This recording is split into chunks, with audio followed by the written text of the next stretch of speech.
Boopity-baya, boop-ba, blah, blah, boopity-baya, blah, blah, blah, blah, blah.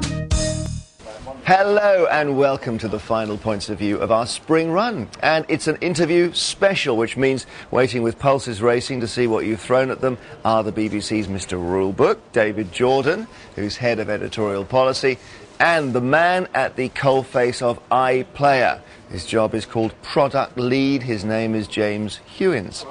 But first, a serious allegation has been made against the BBC Two documentary The Incredible Human Journey with Dr. Alice Roberts. This is really interesting. In the Siberian episode, Dr. Alice was heard to say this.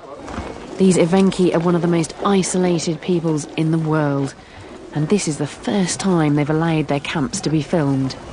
Amazing, except that one viewer, a professional sound recordist, distinctly remembers filming not only the same group, but the same person.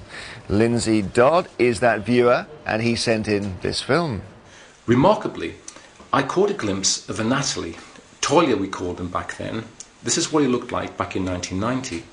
А в стадии все время кочевая жизнь. Мы начали него должны кочевать, а женщина-то в поселке. He was sat behind Dr. Roberts in a plane flying to Siberia. We spent 3 months in his company back then, and he's got ears like Mr. Spock, so he's pretty recognisable.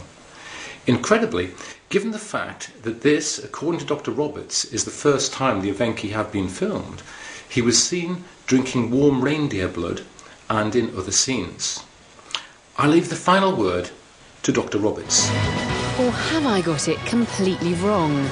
Now, it's expected that scientific documentaries are rigorous in their journalism, triple-checking their facts. So how on earth do they defend their claim to be the first to film when the archive shows otherwise? What we say in the film is absolutely right, is that these camps, or the people that own the camp, have never been filmed before.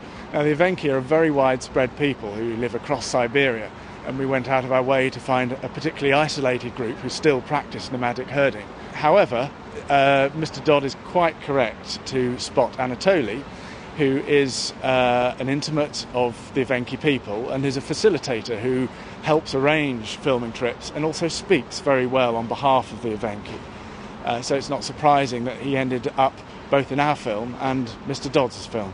This is just a reminder that one always has to be very careful. Judgments like that are just one of the many things to cross the desk of this man, David Jordan. Welcome. So, first of all, tell us how that would have come about. Clearly, you can write things in a way that give an impression, and perhaps you need to be careful to make sure that the impression you're giving is an accurate impression and doesn't stand any chance of saying to the audience something that isn't strictly and accurately true.